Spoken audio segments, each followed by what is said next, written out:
ఓం సాయిరామ్ శ్రీమాత్రే నమః. బిడ్డలందరికీ శుక్రవారం శుభాకాంక్షలు. ఎలా ఉన్నారు ఫ్రెండ్స్? ఏం చేస్తున్నారండి? అందరూ కూడా అమ్మవారి దయ వలన సుఖంగా సంతోషంగా ఎప్పుడు కూడా ఆనందంగా ఉండాలి అని చెప్పి అమ్మవారి తరపున నేను కూడా మనస్ఫూర్తిగా కోరుకుంటూ ఉన్నాను.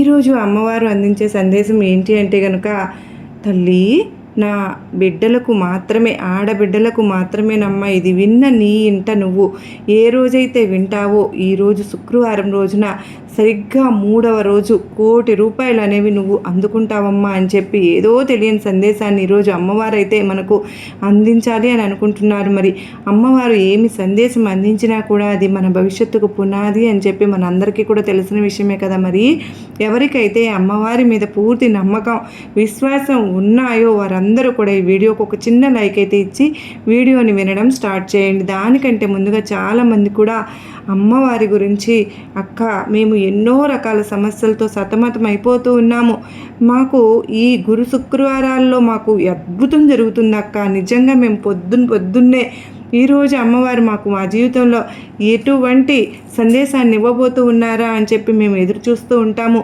నిజంగా అమ్మవారి సందేశాలకు మేము కనెక్ట్ అయిన తర్వాత మేము ఎంతో జీవితంలో సంతోషంగా ముందుకు అడుగు వేస్తూ ఉన్నాము. అలాగే మా జీవితాలలో మంచి జరుగుతూ ఉంది, నా కోరికలన్నీ తీరుతున్నాయి, మా జీవితంలో ఎటువంటి సమస్యలు ఉన్నా కూడా అమ్మవారి ఆశీస్సులతో మాకు ఆ సమస్యకు పరిష్కారం చూపబడుతూ ఉంది, నిజంగా మీకు ధన్యవాదములు అక్క అని చెప్పి. నిజంగా అండి మీకు కూడా శతకోటి ధన్యవాదములు. ఎందుకంటే మీరు కదా అండి నిజంగా అమ్మవారి సందేశాలను చూసి మీ సమస్యలు ఏవైతే ఉన్నాయో వాటినన్నిటిని కూడా పరిష్కార మార్గం కనుగొని నాకు మరలా ధన్యవాదములు చెప్తూ నన్ను సపోర్ట్ చేస్తున్నందుకు మీ అందరికీ కూడా నిజంగా ఈ రోజున అమ్మవారి తరపున మీ అందరికీ కృతజ్ఞతలు తెలుపుకుంటున్నాను. ఎవరైతే కనుక ఇంకా మన ఛానల్ని చూస్తూ ఉన్నారో 100కి 1000% జరుగుతుంది అన్న నమ్మకంతో కనెక్ట్ అవ్వండి. ఇక అమ్మవారి యొక్క సందేశం ఏంటో ఇప్పుడు మనం తెలుసుకుందాం. బిడ్డ, నా ఇంటి ఆడపిల్లలకు, నా ఇంటి కూతురు ఇంకైనా, నా ఇంటి కోడలైనా సరే కానీ నా ఇంటి ఆడబిడ్డలతో సమానమే, నా ఇంటి ఆడబిడ్డకు మాత్రమే నేను చెబుతున్నాను బిడ్డ. ఇది విన్న నీ ఇంట విన్న రోజుకి సరిగ్గా 3వ రోజుకి ₹1,00,00,000 నువ్వు అందుకుంటావు తల్లి. ప్రతి మనిషికి కూడా డబ్బు అనేది చాలా అవసరం. డబ్బే మనిషికి ప్రాణాన్ని పోస్తోంది, డబ్బే మనిషిని అవసరాన్ని తీరుస్తోంది, డబ్బే మనిషిని ఒక స్థాయిలో నుంచోబెడుతోంది, డబ్బే మనిషికి విలువను తీసుకొచ్చి పెడుతోంది. అటువంటి డబ్బు మనిషి జీవితంలో ఒక ముఖ్యమైన పాత్రని పోషిస్తూ ఉందమ్మా. అయితే డబ్బు కంటే బంధాలు, ప్రేమలు ఇవన్నీ కూడా ఎంత ఎక్కువగా ఉన్నప్పటికీ కూడా డబ్బే ప్రముఖ పాత్రగా నడిపిస్తూ ఉంటుంది. బిడ్డ, ఇదంతా కూడా నీకు తెలిసిన విషయమే. మరి నువ్వు చేస్తున్న తప్పేంటి? నీ ఇంట డబ్బు ఎందుకు నిలబడడం లేదు? నీ ఇంటి మగవారు ఎవరైనా కానీ, నీ భర్త లేదా నీ తండ్రి లేదా నీ కొడుకు ఎవరైనా సరే కానీ వారి యొక్క కష్టాన్ని వారు చేస్తూ ఉన్నప్పటికీ కూడా రూపాయి కూడా నిలవడం లేదు అని అంటే దానికి కారణం నువ్వు కూడా అయి ఉండవచ్చు కదా తల్లి. ఎందుకు ఇలా చెప్తూ ఉన్నాను నీకు అర్థం కావడం లేదు కదూ బిడ్డ.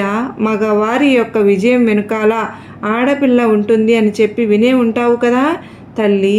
అయితే అటువంటి ఆడబిడ్డ ఇంట్లో అన్నీ సక్రమంగా సవ్యంగా నవ్వుతూ చేసుకుంటున్నప్పుడు మాత్రమే ఆ ఇంట లక్ష్మీదేవి నివాసం ఉంటుంది.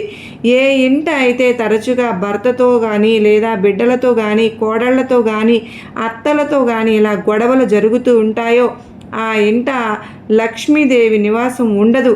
ఎంతో వరకు దేనికి తల్లి అమ్మవారు శాంతి స్వరూపంగా ఉన్న ఇంట పసిపిల్లలను నవ్వులు కిలకిలలు వినబడే వారి ఇంట ఎప్పుడు కూడా ప్రశాంతంగా ఉండేవారి ఇంట, ఎప్పుడు కూడా భార్యాభర్తలు ఆనందంగా ఉన్నవారి ఇంట లక్ష్మి ఉంటుంది. నువ్వు ఎవరింటికన్నా వెళ్ళినప్పుడు వారి ఇంట్లో తరచుగా గొడవలు జరుగుతూ ఉంటే నువ్వు ఒక్కరోజు మాత్రమే ఉండగలుగుతావు. 2వ రోజు ఆ గొడవలు తట్టుకోలేవు కదా. ఎప్పుడు వెళ్ళిపోదామా అని చెప్పి చూస్తూ ఉంటావు. అది నీ సొంత ఇల్లు అయినా కానీ లేదా మరొక బంధువు ఇల్లు అయినా కానీ. అలాగే లక్ష్మీదేవి కూడా ఎప్పుడు శాంతంగా ఉన్న వారి ఇంట మాత్రమే ఉంటుందమ్మా. లేకపోతే ఎప్పుడు గొడవలాడుకునే వారి ఇంట లక్ష్మీదేవి ఉండడానికి అసలు ఇష్టమే పడదు. అంత మాత్రమే కాదు, ఉదయం ఏ ఇంటి ఆడబిడ్డ అయినా సరే కానీ నిద్ర లేచిన తరువాత చేయకూడని పనులు ఏంటి, చేసుకునే పనులు ఏంటి, ఎంతలే మాకు తెలిసినవేలే అన్నీ అని చెప్పి అనుకోకు తల్లి. ఒక తల్లిగా నేను నీకు ఎందుకు చెప్పడానికి వచ్చానో ఒక్కసారి నేను చెప్పే మాటలు పూర్తిగా వింటేనే నీకు అర్థమవుతుంది బిడ్డ. తెలుసో తెలియక ప్రతి మనిషి కూడా తప్పులు చేస్తూనే ఉంటారు.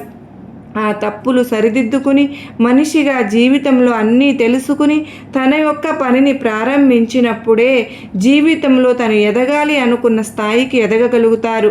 అలాగే ముఖ్యంగా ఏంటి ఆడబిడ్డ అయినా సరే కానీ ఏ ఇంటి ఆడబిడ్డ అయినా సరే తల్లి, ఈ విధంగా కనుక నేను చెప్పినట్లుగా కనుక మీరు అలాగే ముఖ్యంగా అంటే చేయకూడని పనులు, కొన్ని ముఖ్యమైన పనులు ఉదయం నిద్ర లేచిన తర్వాత ఏమి చేయాలో అవి ఏంటో నేను చెప్తాను, జాగ్రత్తగా విను.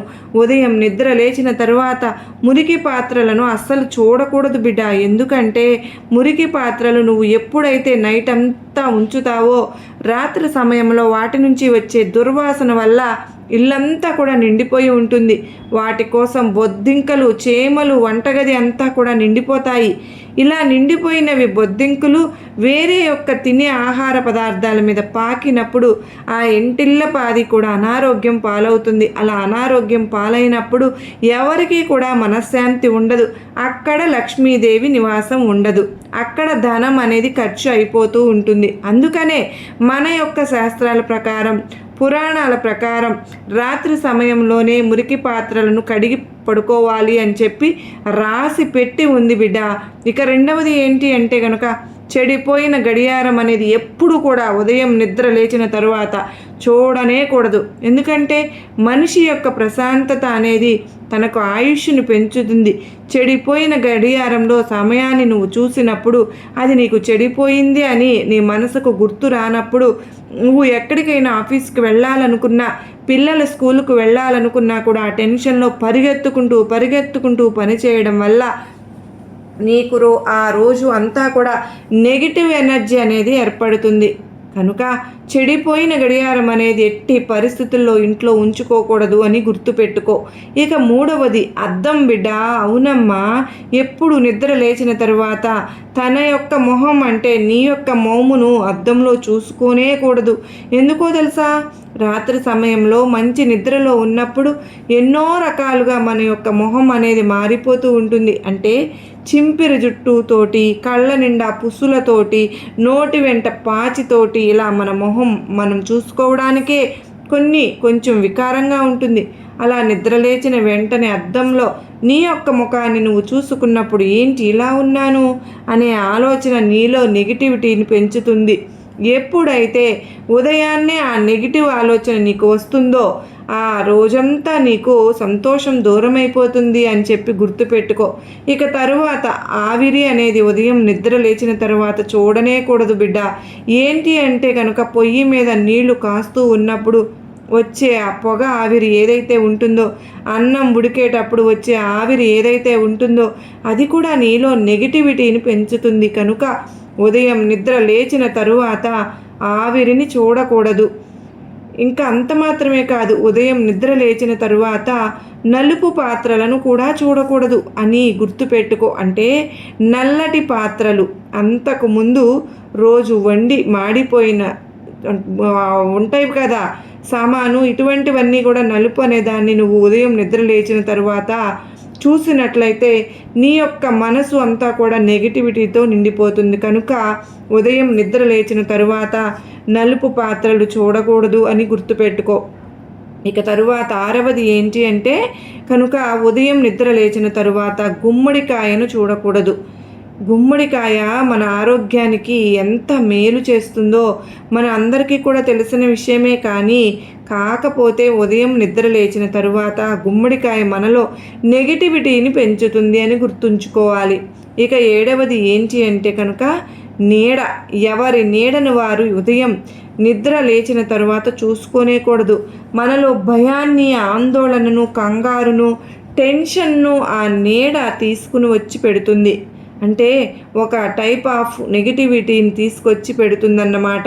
కనుక ఉదయం నిద్ర లేచిన తర్వాత మన నీడని మనం అసలు చూడనేకూడదు. ఈ యొక్క 7 పాయింట్లు గుర్తు పెట్టుకుని నువ్వు ఉదయం నిద్ర లేచిన తరువాత ఈ పనులు చేయకుండా ఉన్నట్లయితే కనుక నీకు ఆ రోజంతా కూడా ఒక పాజిటివ్ వైబ్ అనేది ఉంటుంది తల్లి. దీనివల్ల నీ మనసు ప్రశాంతంగా ఉంటుంది. చేసే పనుల పట్ల శ్రద్ధ, ఏకాగ్రత అనేవి నిండి ఉంటాయి. ఇంట్లో అలజడి లేకుండా ఉంటుంది, టెన్షన్ లేకుండా ఉంటుంది. మనస్ఫూర్తిగా ప్రతి పనిని కూడా సక్రమంగా చేసుకోగలుగుతావు. కనుక ఇవి నువ్వు గుర్తుంచుకోవలసిన ముఖ్యమైన విషయాలు. మరి నిద్ర లేచిన తర్వాత ఏం చూడాలి దుర్గమ్మ తల్లి అని చెప్పి నువ్వు నన్ను అడిగినట్లు అయితే గనక నేను ఇప్పుడు చెప్పేవి చూస్తే కనుక నీ జీవితంలో నువ్వు కోరుకున్న ధనం అనేది నీ ఇంట వచ్చి ఉంటుంది. అంత మాత్రమే కాదమ్మా, ఆ సాక్షాత్తు ఆ మహాలక్ష్మి అమ్మవారే నీ ఇంట కొలువై ఉంటారు. తల్లి, నువ్వు ఏం చూడాలి అంటే కనుక ఉదయం ఎప్పుడైనా సరే కానీ నిద్ర మంచం మీద నుంచి లేచేటప్పుడు దేవుని ముఖాన్ని చూడడం, లేకపోతే కళ్ళు మూసుకొని నీకు నచ్చిన దైవాన్ని స్మరించుకోవడం, ఓం అని కానీ లేదా ఓం శ్రీమాత్రే నమః అని కానీ మంత్రాన్ని స్మరిస్తూ నిద్ర లెగవడం వల్ల నీకు ఆ రోజంతా కూడా మంచే జరుగుతుంది బిడ్డ. ఒక పాజిటివ్ వైబ్ అనేది నీలో నిండి ఉంటుంది. అంత మాత్రమే కాదమ్మా, చేసే ప్రతి పని కూడా చురుగ్గా చేయగలుగుతావు. నీలో ఉండే అనారోగ్య సమస్యలు అనేవి దూరం అయిపోతాయి. ఇక తరువాత ఉదయం నిద్ర లేచిన తరువాత నేలను తుడుచుకోవడం అంటే ఇల్లంతా కూడా మనం నడిచే ప్రదేశం అంతా కూడా చీపురు పెట్టి శుభ్రంగా ఊడ్చుకోవడం, తరువాత తడిబట్ట పెట్టి శుభ్రంగా క్లీన్ చేసుకుంటూ ఉండడం, ఇటువంటివన్నీ కూడా ఉదయం నిద్ర లేచిన తర్వాత చేసుకోవాలి. ఎందుకంటే ఎక్కడైతే శుచి శుభ్రత ఉంటుందో అక్కడ అమ్మవారిని పిలవకుండానే వచ్చి కూర్చుంటుంది అని గుర్తుంచుకో. ఇక తరువాత శరీర శుద్ధి అనేది చేసుకోవాలి. అంటే చక్కగా స్నానం చేసుకోవాలి. తరువాత పూజ ఆరాధన అనేవి తప్పకుండా చేసుకోవాలి తల్లి. శుభ్రమైన బట్టలను ధరించాలి. శుభ్రమైన బట్టలను ధరించి పూజలో పూలు పెట్టుకుని పూలను తుంచుకురావడము, ఆ పూలను దైవానికి అలంకరించుకోవడము, ఆ యొక్క దైవాన్ని అలంకరించిన తరువాత ఆ రూపాన్ని మనస్ఫూర్తిగా చూసుకోవడము, ఇక ఆ యొక్క భగవంతుని ముందు దీపాన్ని పెట్టుకోవడము, దీపాన్ని వెలిగించుకునేటప్పుడు ఆ జ్యోతిని చూడడము, ఇవన్నీ కూడా మనసులో ఒక పాజిటివిటీని నింపుతాయమ్మా. పాజిటివిటీ నింపుకుంటే అంత మాత్రమే కాదు, ఏ ఇంట అయితే ఉదయాన్నే దీపం అనేది వెలుగుతూ ఉంటుందో ఆ ఇంట లక్ష్మీదేవి అడుగుపెట్టి అక్కడే స్థిర నివాసం ఉంటుంది అని చెప్పి గుర్తుపెట్టుకో. ఇక తరువాతది సాత్విక ఆహారాన్ని భుజించాలి. అంటే ఉదయాన్నే మాంసాహారము అలాంటివి కాకుండా సాత్వికమైన ఆహారాన్ని మనం భుజించాలి. తరువాత నిత్య శుద్ధి చేసుకోవాలి. అంటే శరీరాన్ని, మనసుని, మన శరీరంలో ప్రతి అవయవాన్ని కూడా శుద్ధి చేసుకోవాలి. అంటే మనం ధ్యానంలో కూర్చోవాలి. ఎప్పుడైతే మనిషి ఒక 30 నిమిషాల పాటు ధ్యానంలో కూర్చుంటారో శరీర శుద్ధి, ఆత్మశుద్ధి, మనసు శుద్ధి అన్నీ కూడా జరిగి ఆ మనిషి ఆరోగ్యంగా ఉంటారు. ఇక తరువాత ఆత్మ గౌరవాన్ని పెంపొందించుకోవాలి. అంటే తన మీద తనకి నమ్మకం, తన మీద తనకి గౌరవం, తన మీద తనకి ప్రేమ, నేను ఈ పని చేయగలను అనే విశ్వాసం, ఎవరికి భయపడకుండా ఉండడం, ఏ పని అయినా సరే చేయగలిగే సత్తాన్ని సంపాదించుకోవడం, ఇవన్నీ కూడా మనిషి యొక్క ఆత్మవిశ్వాసంతో మాత్రమే ముడిపడి ఉంటాయి. కనుక దేనికైనా సరే కానీ ధైర్యలక్ష్మి అంటారు. అటువంటి ఆత్మవిశ్వాసంతో పాటు ఆత్మగౌరవాన్ని కూడా పెంపొందించుకోవాలి. అంత మాత్రమే కాదు, సంస్కారంగా పిల్లలకు తన తల్లే మంచి బుద్ధులను నేర్పించుకుంటారు. మంచో చెడో ఏంటో అన్నీ కూడా నువ్వు ఏ మాట పలకవచ్చో, ఆ తేడా ఏమిటో, ఏ మాట పలకకూడదో చెప్పాలి. ఎక్కడ ఎలా నడుచుకుంటే సంస్కారం అనిపించుకుంటుందో నేర్పించుకోవాలి. ఇక తరువాత విశ్వాసానికి విశ్వానికి ధన్యవాదాలు చెప్పుకోవాలి. అంటే ఈరోజు ఇంత సక్రమంగా ఇంత పాజిటివ్గా జరిగినందుకు విశ్వానికి కూడా కృతజ్ఞతలు చెప్పుకోవాలి బిడ్డ. ఉదయం నిద్ర లేచిన తరువాత ఇప్పుడు నేను చెప్పినవన్నీ కూడా చేసుకుంటూ ఉంటే కనుక నీకు ఈ రోజంతా కూడా ఆనందంగా గడుస్తుంది. రాత్రికి ప్రశాంతంగా శాంతకరమైన నిద్ర పడుతుందమ్మా అని చెప్పి అమ్మవారైతే ఈరోజు మనకు ఉదయం నిద్ర లేచిన దగ్గర నుంచి తరువాత చేయకూడని పనులు, ఉదయం నిద్ర లేచిన తర్వాత చేయవలసిన పనులు అన్నింటినీ కూడా వివరించి చెప్పారు కదా ఫ్రెండ్స్. ఇవన్నీ కూడా గుర్తుంచుకోవాల్సినవండి. ముఖ్యంగా మగ పిల్లల కంటే కూడా ఆడపిల్లలు గుర్తుంచుకోవాలి. ఎందుకంటే ఏ ఇంట లక్ష్మి ఇంట ఉంటుందో కనుక ప్రతి ఇంటి ఆడబిడ్డ మహాలక్ష్మితో సమానం. కనుక ఇప్పటి రోజుల్లో ఇవి ఏవి కూడా జరగకుండా ఫ్యాషన్ అని చెప్పి అనుకుంటూ అన్నింటినీ కూడా నిర్లక్ష్యం చేసేస్తూ ఉన్నారు. కనుక సనాతన ధర్మాన్ని విడిచిపెట్టేస్తున్నారు. కనుక లక్ష్మీదేవి ఎక్కడ స్థిరంగా ఉండకుండా తన యొక్క చంచలమైన మనస్సుతో మనుషులను బాధ పెడుతూ ఉంది. కనుక ఇవన్నీ కూడా పాటించినప్పుడు బిడ్డ నీ ఇంట 3 రోజులు ఇవి నీవు చేసుకుని చూడు. నీ ఇంట ₹1,00,00,000 కాదు తల్లి, సాక్షాత్తు ఆ మహాలక్ష్మి నీ ఇంట కొలువై స్థిర నివాసంగా ఉంటుంది. ఈరోజే శుక్రవారం మొదలు పెట్టుకోమ్మా అని చెప్పి గుర్తుంచుకో. అర్థమైంది కదూ. ఒక తల్లిగా నీ బిడ్డకు నేర్పించాల్సినవన్నీ కూడా నేను నేర్పించాను. నా బాధ్యతను నేను తీర్చుకున్నాను. ఇకపై నువ్వు అలవాటుగా మార్చుకోవడం అంతా కూడా నీ చేతుల మీద నీ మీదే ఆధారపడి ఉందమ్మా అని చెప్పి అమ్మవారు ఈరోజు మనకు చాలా అత్యద్భుతమైనటువంటి సందేశాన్ని అందించారు కదా ఫ్రెండ్స్. ఈ సందేశంలో ఎంతో గొప్ప అంతర్యం ఉంది కదూ. అదంతా కూడా మనందరికీ కూడా అర్థమైంది కదూ, నచ్చింది కదూ. మరి అర్థమైంది, నమ్మకాన్ని ధైర్యాన్ని కలిగించింది అని అనిపించిన వారు ఈ వీడియోకి ఒక చిన్న లైక్ అయితే ఇవ్వండి. కింద కామెంట్ సెక్షన్లో శ్రీమాత్రే నమః అని టైప్ చేయడం మాత్రం మర్చిపోవద్దండి. మొదటిసారిగా అమ్మ సన్నిధి ద్వారా మనకు ఛానల్లోకి వచ్చినట్లయితే మీరు సబ్స్క్రైబ్ చేసుకుని నాకు సపోర్ట్ అయితే ఇవ్వండి. ప్రతిరోజు కూడా అమ్మవారి సందేశాలు మీకు నోటిఫికేషన్ రూపంలో వచ్చేస్తాయి. కనుక మరొక చక్కని అమ్మవారి సందేశంతో మీ అందరినీ కలుసుకునేంత వరకు అమ్మవారి ఆశీస్సులు మనందరిపైన ఉండాలి అని చెప్పి నేను కూడా మనస్ఫూర్తిగా కోరుకుంటూ ఆ తల్లి కృపా కరుణ కటాక్షములు నిండుగా మెండుగా మనందరిపైన ఉండాలని, మనందరము కూడా అష్టైశ్వర్య ఆయురారోగ్యాలతో ఉండాలని చెప్పి మరొక్కసారి ఆ తల్లిని వేడుకుంటూ మీ అందరి నుండి సెలవు తీసుకుంటున్నాను. మరలా కలుసుకునేంత వరకు అందరికీ నమస్కారం అండి. ఓం సాయిరాం. శ్రీమాత్రే నమః. సర్వే జనా సుఖినో భవంతు. లోకా సమస్త సుఖినో భవంతు. ఓం సాయిరాం. జై సాయిరాం. శ్రీమాత్రే నమః. ఓం దుర్గమ్మ తల్లికి జై.